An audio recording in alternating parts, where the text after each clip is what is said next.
Hey, what's up guys, MVP here, and welcome to this brand new video. Merry Christmas, Happy New Year. I haven't seen you all for a while, but I felt like it's been a while since the last 5 versus 5 tier list, and I really wanted to make a new one because of the meta changes and the updates. Some things really, well, are interesting now, so I felt like it's time to make an update video. It will be non-scripted. I'm just gonna talk off the top of my head what I think of every class. I participated in a 5v5 tournament, and I watched a lot of 5 versus 5 tournament matches, so I think I have a quite good grasp on the current meta. And without further ado, let me take off these glasses that are way too cool for me and start the video.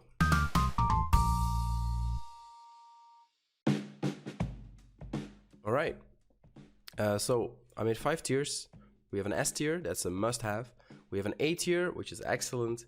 B tier is fine, you can use it. The C tier, well, it's not terrible, but you need to have a very niche situation to be able to use these classes. And there's a D tier, which you should basically avoid. I'm just gonna go in the order of this list. So first off, we have Ekka. Ekka, I think hasn't changed too much. It's still a great eroder. I think I'm gonna put it in the A tier. It's a great eroder, has good damage, has very good defensive options like Ekka Flip's Luck, Repercussion, those kind of spells. Has good healing as well if you play fire. Overall, a very solid class that any team that in 5 versus 5 at the moment really wants to have. There's alternatives to Ekka, you don't need to run it, so I don't think it's an S tier class, but definitely A tier, very solid. Next up, moving on to Sadida. So Sadida, I really thought it was terrible in the last couple of metas, but right now it actually sees a lot of play, and I don't like this class at all, but I have to put it in the A tier as well. So with Sadida, you play high initiative, you want to play first, usually before the Annie even, and try to get everyone infected. Now the next turn you have several options. You can either reduce their MP, hit if you're a chance, or you can use, I forgot the name of the spell, Insolent Bramble or something, -4 effect duration, really powerful. For example, if the enemy team has an Annie that uses the stimulated state Galvanizing Word, gives everyone AP, power, MP, then have a Feka which rampart the entire enemy team, then this Feka, this Sadida can just debuff the entire enemy team turn 2, and they have no buffs left. Really powerful. I really like Sadida so far. It's a blast to play with them. It's not so much fun to play against them. Alright, next up we have the Masquerader. So, Masquerader in the past have been really good. I think I put it in the A tier in my past tier list, but I feel like it's a bit lackluster this meta. The shields don't feel as useful. It's still very hard to kill, so I'm gonna put it in a B tier. It has good damage, it has a debuff, which is very useful. It can make someone unhealable, which is also useful in some situations. The shields are perfect, but like against Adidas, and there's a lot of erosion in the current meta, I don't feel like they're as useful. That's gonna happen a couple of times. Like, they offer great support, they offer great damage, they are hard to kill because of the Grimacing Mask, but I don't think they belong in the A tier anymore. There's better alternatives you can play over a Masquerader nowadays than it was in the past. Next up, we're gonna go to Kra. So Kra's seen a couple of nerfs regarding Tyrannical Arrow, and this puts it in the D tier in my opinion. I would not like to play with a Kra in 5 versus 5 at the moment. In my opinion, the only viable way you can play, well, not viable, but somewhat viable way you can play Kra nowadays is full AP reduction. But if you're gonna play full AP reduction Kra, I feel like there's way better classes to do that. So for that reason, it's not terrible if you play AP reduction Kra, but there's just classes that outshine it in every way if you're gonna play AP reduction anyway. So for me, Kra's D tier. Tyrannical Arrow in the past could proc. I think if you guys don't know how it works, it's like you put the poison, the tyrannical poison on the target, and every time the target is pushed, receives pushback damage or is moved, the poison procs. And in the past it could proc up to 3 times, and before the Kra played again, or the person that was infected played again. But now it's been nerfed to only 1 time, and I think that really puts a nail in the coffin for Kra. Very sad, but at the same time, Kra shines in other parts of the game, but not in 5 versus 5. Next up, we have the Pandawa. So, in the past, Pandawa was, I would probably put it in a C tier, but in the current meta, it's actually not too bad. So, I'm not too sure where to put it though. I'm considering between the B and the A tier. I'm probably gonna put it in the B tier for now. So, usually when people play Panda in 5 vs 5, they either play full tank or strength. Strength Panda is great because it offers good damage and good positioning still. And the enemy team, like regardless if you play tank or not, people generally don't want to focus the Panda because of the drunk state that sustains damage times 75%. Makes it very hard to kill even if you're not full tank. If you have like 30% resistances and all the elements, you're gonna do a great job. Yeah, so it offers great damage if you play strength, and it's actually very good in combination with Sadida or another class that I will talk about very shortly after this. So overall, it's not too bad. Oh, I'm actually thinking now. I could actually order this as well. So I'm gonna put the Sadida over the Eka, and I'm gonna put the Panda over the Mask. So Panda is better than Masquerader, but I don't think it belongs in the A tier quite yet. It is, however, very nice, very nice. So vulnerability is good. You can really cook the enemy any. You just keep throwing them far away, locking them with the Pandawasta. Yeah, you can debuff, you can do damage, you can... Well, there's a lot of things. You can stabilize and carry someone to protect them. There's a lot of ways to play Panda. Now that I keep speaking about this more, I'm actually tempted to put him in the A tier, so I'm gonna do that. Yeah, Panda's great. I don't think it's as good as Eka or Sadida, but it's definitely great. Alright, next up we have the Feka. Feka is interesting. In the past I've put it in the A tier, I believe, but right now I think it's S tier. It's gonna be the first S tier of the video. I feel like it's a must-have for any team. Rampart reduces so much damage, it's insane. It's gonna be like 140 damage reduced per hit that you receive. It's absolutely bonkers. Now you have the Aegis, which is very good. You have long range invulnerability, melee invulnerability. Obviously it can be debuffed, but still it's such a pain in the ass to deal with. A lot of classes also don't have debuffs, so they can't really play around that. Then there is like the Feka shield, which is super powerful to make someone really tanky. Like, just imagine this, like you're playing, let's say your Sadida gets eroded turn 1 by the enemy Eka. Now your Feka just Feka shields your Sadida, and suddenly the enemy team is completely like, okay, well, we can still hit the Sadida, but we're not gonna do much damage. So it's really good in any team, and I feel like any team should run a Feka. You can play Fire Feka, which has insane damage and steals fire from the enemy. So if you target the enemy Eka or anyone that plays fire, really, it's gonna be really good to reduce their damage as well.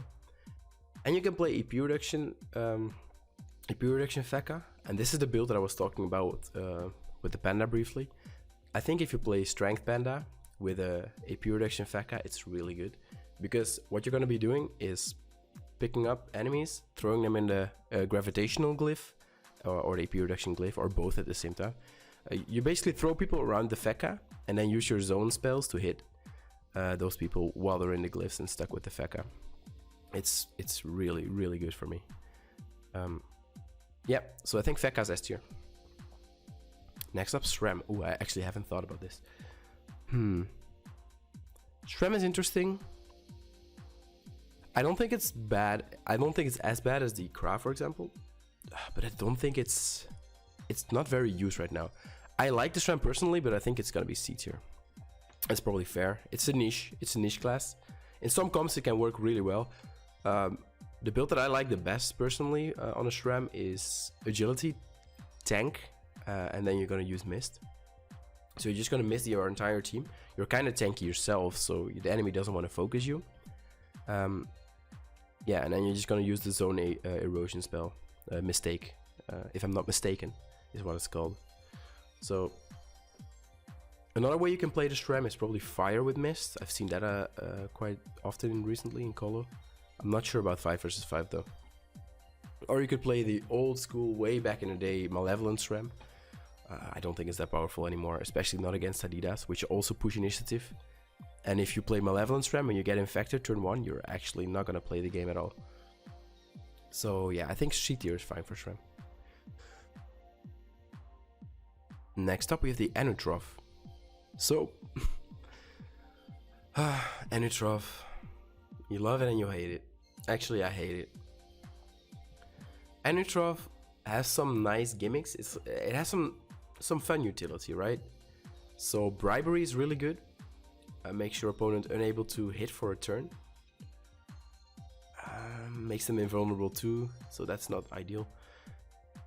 Damage wise, Anutrof, if you play agility, is not too bad. You have some healing options. You have like a satchel, but in 5 versus 5 it's so hard to pull that off. And like the satchel, where's it gonna run? Usually the maps are quite clustered and small, so I think Anu is gonna be D tier as well. I don't really like to see an Anu on my team. If I'm going 5 versus 5 perk hunting or prism hunting, I don't think I'm gonna be very happy if I see an Anutrof. I do think, however, it's better than a Kra. Is it though? Kra AP reduction versus Anutrof utility. Yeah, I'd probably play Anutrof over Kra because it offers something that other classes don't offer. But yeah, not very good class. Next up, we have the Anuripsa. Wow, what's it gonna be, guys? What do you think? It's gonna be D tier, C tier, B tier, A tier? Oh no, it's gonna be S tier. And it's gonna be even better than Feka, in my opinion. Like in the past tier list, I think every tier list that has ever been made in for 5 versus 5 has Annie in the top tier, and it's not gonna change here. It offers an AP boost to everyone in the team. It offers insane healing. Even if you don't build intelligence with Uniting Word, you can heal someone for 2k for 1 AP without line of sight. It offers great AP reduction. It offers anything you want. It has for support, that is. You can AP boost, MP boost, power boost, shield, heal. Well, what else do you want? It can debuff as well. It's insane. The only weakness of the Annie, I'd say, is like mobility is really bad. For example, if you play against a panda and your Annie gets carried away to the other side of the map, locked with a panda Wasta, your Annie is not gonna do anything. You could still use Uniting Word if you're not stimulated yourself to heal a little bit. You can heal like 400 or something, I believe, from across map, but that's it. So it's really good. Yeah, it's perfect. It's a perfect class. It can be abused by Panda though, but overall, I think it's very solid and definitely the best class in the game for 5 versus 5 right now. You only want to have one enemy in your team with a lot of initiative and playing this role, like the AP reduction support role. You could play Fire Annie probably, but no other builds should be played. Next up, we have the Zeller. So, Zeller, interesting class. I believe that in 5 versus 5, the Zeller belongs in the A tier. Yes. Oh my god. I'm feeling great. So why does the Zeller belong in the A tier? First of all, it offers positioning, as it's no surprise. So it can also be really annoying for an Annie. If you like teleport it to the other side of the map, it's gonna be quite annoying to deal with. Now, in my opinion, Zeller has the best AP reduction. It's the best AP reducer in the game. You could argue that Feka AP reduction is good as well. It is, but I think the utility that the Zeller offers is better than makes it better than the Feka as an AP reducer. Also, you have the dial, of course, which you can reap enemies with and boost your own team with as well. So if you play Annie plus Zeller plus, let's say, Eka for erosion, you play a Mask for damage and another damage class, like, you're gonna be playing with a lot of AP. Everyone plays like 11 AP base, 2 from the Annie, 2 from the Zeller. That's 11 plus 2 plus 2. That's 15 last time I checked. So that's a lot of AP to work with. Then you have the power boost from the Annie. The enemy can't really hit you very well because you have 2 AP reducers. So I think it's really good.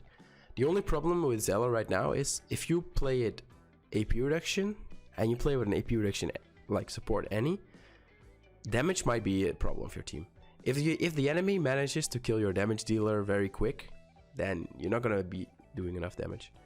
However, the good thing about Zeller is if you think that the enemy has a chance to kill your damage dealers very fast by looking at their comp, for example, you can play agility, because agility Zeller is also really good in 5 versus 5. You can play it with MvpDofus. It deals a lot of damage. You can still debuff. It has a lot of utility. It can lock even better. So yeah, it has multiple options. It's like you can play a variety of builds with this class. You can play strength too probably, and of course water with AP reduction if you don't want to play full tank AP reduction. So yeah, Zeller, really great. So within the A tier, is it better than? I think Sadita's better. I think Ekka's probably better too. So I'm gonna be putting it. Yeah, I think it's more useful than a Panda. Obviously, Zeller, very high skilled class, so you want to have a player on it that really knows how to, well, how to make the best of it. All right, another cough break real quick. I think this might be my last video if I die. All right, so next up we have the IOP. I don't even remember where I put the IOP in my past 5 versus 5 tier list. I think the IOP belongs in the... So I'm thinking between A or B. Right now, the IOP that's generally played is Agility IOP. It has AoE Erosion. It has Virtue to... I think it's going to be B tier. And it's going to be better than a Mask. So what the IOP offers is Erosion in Zone. It has good damage with Zenith. It has good mobility because it can jump. It has utility, kind of, like you can push, you can blow, you can press E to do more in a turn. You can minus 100 MP, some like the Annie for example, and push it away. There's a lot of utility aspects to an IOP, but mainly the zone erosion. It's actually really good. You can destructive ring, pull someone in line, then blow someone else, and just erode 3 or 4 people at the same time for 26%. It's really not bad. For that reason, it's better than Ekka at eroding even. However, the Ekka has a lot of more reliable defensive options. Like you have Ekka Flip's Luck, you have Repercussion. These options are very reliable. While Virtue, it's a bit awkward to use because you have to be next to the ally. And also it lowers your own power, and it's only a 1k shield. So it's, for that reason, I think it's B tier. It's a good eroder nonetheless. Like, let's say if we have a team with an Annie, Feka, Panda, Annie, Feka, Panda, and another damage dealer. Well, you need an eroder, but I would gladly take an IOP over an Ekka. It's fine. It's fine, completely fine. It's a good class. But I think Ekka is still better. Next up, we have the Hupper Mage. Okay, we have the Hupper Mage. Now, Hupper Mage in the past, when pushback was a thing, was really great. But right now, I think it's gonna be niche. I have to put it in C tier. Hupper Mage is my favorite class. I play it the most. In the past, I played it a lot, and still I really love to play it. But I can't justify putting it any higher than C tier. So there's a couple of ways to play Hupper Mage. You can play Agility Overcharge in 5 versus 5. That's not too bad. The only problem is that your entire team has to be built around you, because if it's not, then it's gonna be really hard to pull off. Let's say you play with an Annie and a Sadida and a Zeller that all have a super high initiative and play their own games. It's hard to pull that off. Well, you can also play Water Hupper. Water Hupper is probably the best element you can play right now in 5 versus 5. It's basically just a damage dealer that's close combat with a little bit of utility options. Mobility is good on the Hupper because you have the 4 AP journey. You also run polarity usually, because if you're gonna play Hupper, I don't think you want to spend time eroding the person. Maybe as a Water Hupper, you could justify it if the map is small. Yeah, the problem with Water Hupper is just that once you're getting locked and you don't run polarity, it's kind of annoying to unlock yourself in an efficient way. Of course you can do it, but it's gonna cost some AP, and you want to be doing damage only. So for that reason, I think it's C tier. Next up, we have the Osa Modas. Now, Osa, I've seen some nerfs. I'm not too familiar with the new Osa myself. I've played against it in Colosseum. It seems to be pretty fine in Colo and 3v3 still. However, in 5v5, the main Osa that people played was Water. I'm debating between B and C tier. I don't think it's as good as the Masquerade or the IOP, but I think it might be a bit better than a Shram and a Hupper. So I'm gonna be putting it in B tier, and that's maybe a bit more of a guess. I think the element you generally want to play is water or agility, and focus on dealing damage. I don't think you should play fire to heal or strength to tank or lock, because there's other classes that will do that way better for you, and locking is kind of pointless as well with gobbles, which, yeah. So I think it's gonna be B tier, and play it as a damage dealer. Yeah. You know, the problem with the OSA is, like, if Feka didn't exist, or if Rampart didn't exist, I think it could easily be A tier or maybe even S tier. But Rampart is so annoying for no Samodas, because you do a lot of damage, but it's all in instances. So you hit like 10 times in a turn with all your summons, and the Feka is gonna like reduce that damage by like 10 times 140, so it's gonna reduce it by 1.4k. So for this reason, I think OSA is not that great in the current meta. But still, it's okay. You can pick it up. Next up, we have an Uji. So for me, Uji is very interesting. I know some people really don't like Uji in 5 vs 5. Personally, I love it. It's gonna be an A tier for me. I don't know exactly where yet. So let's think about it. Uji can put 30% erosion on someone for 3 AP. That is really good. Obviously, it doesn't hit with that, but that's really good. An Ekka needs to spend 8 AP to put 26% erosion. Obviously, the last 4% doesn't really matter, but it's really nice, because this offers the option that you can put erosion and play defensive after, where an Ekka have to spend 8 AP to hit while putting erosion and then can't really do that much after. Obviously, you can put a shield or Ekka luck, but you get what I'm saying. And Uji is more flexible in that regard, well, with putting erosion. Now, if you play Air Uji, you use Gangrene to put the 30%, then you use Carrion to put the last 10%. You put 40% erosion for 6 AP.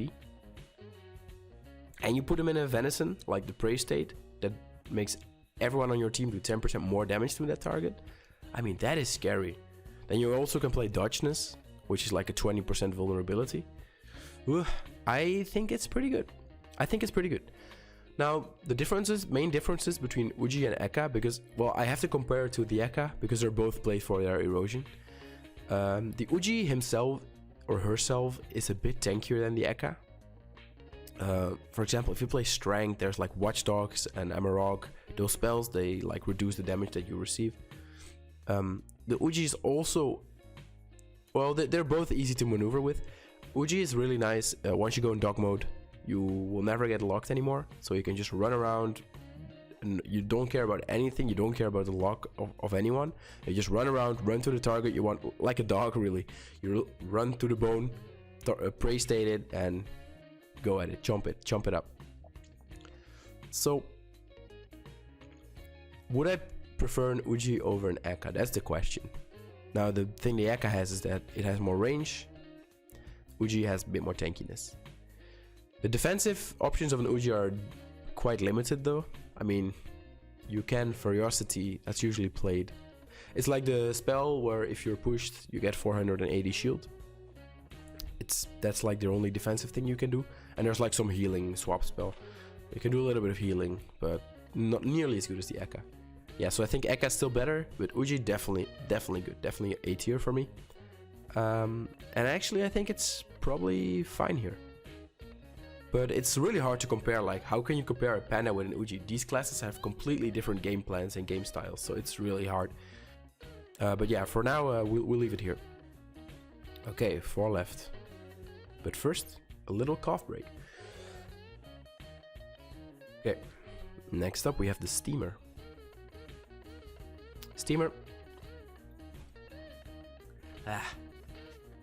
Steamers. Honestly, that sound that I just made, it's not that great in 5 vs 5. I know all the Colo fans were like, oh, what the fuck, Steamer, it's so good, what the fuck, whoa. And the French people will be like, oh, well, no, I'm sorry, I don't know. No, but fans of Steamers or Foggernuts, will not be happy.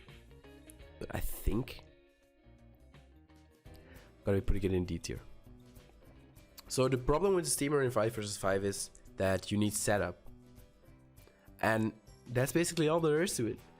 You want to place a turret, upgrade it, and upgrade it another time, and then start doing damage or eroding or debuffing and do a lot of damage, right? If you play damage steamer, that is.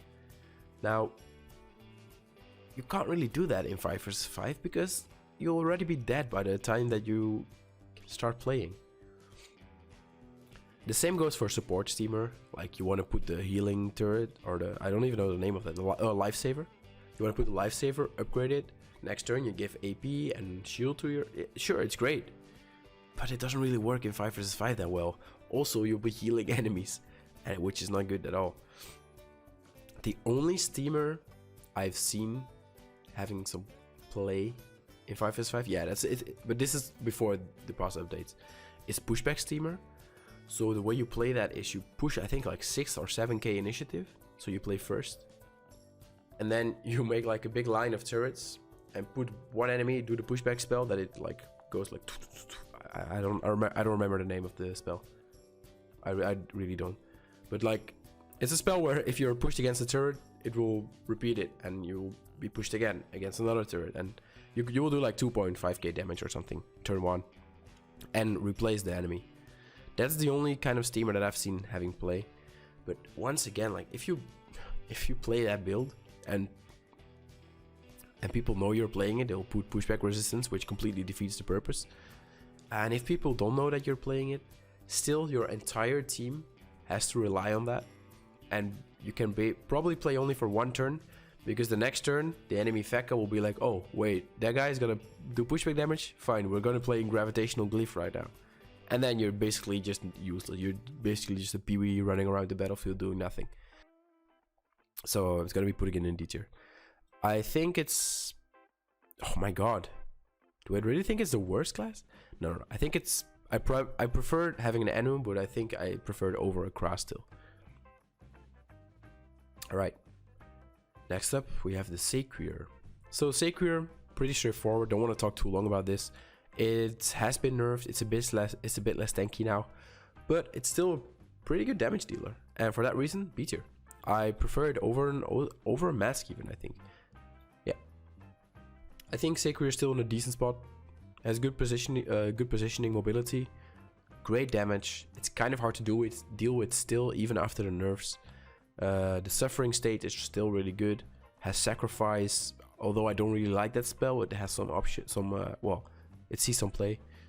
Yeah, it's fine. It's a fine class. Like, if you need a damage dealer on your team because you have all the other spots filled, you have like an Annie, Fekka, Eka, Panda, you're like, okay, we just need one more damage dealer, then we can go perk. And there's like a Saquier that said like, oh, go, I play Saquier. Sure. Hop on the train. We're gonna kill. Well, I wanted to make a very bad joke, but I can't think of the end of it, so I'll just skip that. Yep. Next up, we have the Rogue. Now, or Roublard. How our French comrades would say that. Rogue, interesting class. In the past, been very bad. Probably here. But right now, it sees some play. It has been buffed, as most of you will know, a lot of times.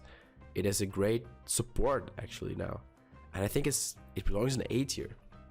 I wouldn't put it in S tier. It was in the S tier for a little bit of time while it was completely busted. But after they nerfed it a little bit, I think it's still very good. So what it does, it puts you and your allies in kaboom state, boosts your AP, boosts your final damage inflicted, boosts your MP. Okay, well, that's for the boosting part. It has some positioning options as well, which can be nice to save some teammates. But besides that, it can also reduce the enemy AP, because the water build is basically the only one you should play, water AP reduction. So it has decent AP reduction in zone, which is not bad. And on top of that all, it can erode in zone. Oh, and debuff. As if, and bewitch as well, as if it wasn't enough already. It can do a lot of things. I like this as like some kind of utility support when you play 5 versus 5. You could say like, instead of a Panda, you could play a Rogue. yeah, it fulfills the same role basically. Well, that's not entirely true, of course, because the panda has better positioning, but still. I think the rogue is... Oh, it's so hard to compare some of these classes. Like, how can I compare a rogue to a panda, really? I think I'm gonna be putting it here. Yeah. It's a good utility support. You don't need it in every team, but it's still an A-tier class to pick up. I truly believe that. Alright. And finally, the last class. So, last but not least, I don't know if that's the case in this case. Because it's not very good. Dare I say it's D tier? So I'm debating between C and D. I'm probably gonna put it in C just because I put niche here. Because it has some niche uses. If you play LAO on like a very large map, very big map, it's not too bad. If you play it on a short range map, and you play like the 5.5k HP full tank support LAO build, it's like a way worse version of another support class, but it still is playable. For that reason, I'm going to be putting it in C tier. I don't think it's better than SRAM or Hupper, however. No, I don't think so. I think this is... Yeah, it's probably fair. The builds you want to play is, like I said, the tank support build or Fire. Because Virus is a pretty decent spell. Has good zone, good heal, good damage. So yeah, either Fire or tank. And that's it. Yeah, I think that's all. Let me know what you think of this type of video because, well, like I said, there's no script. I just talk off the top of my head what I believe of the classes right now. You might not agree with anything I said or everything I said. And if you don't, please just let's have a conversation in the comment section. We can always talk about it. Anyway, thanks for watching and I'll see you guys in the next one. Peace.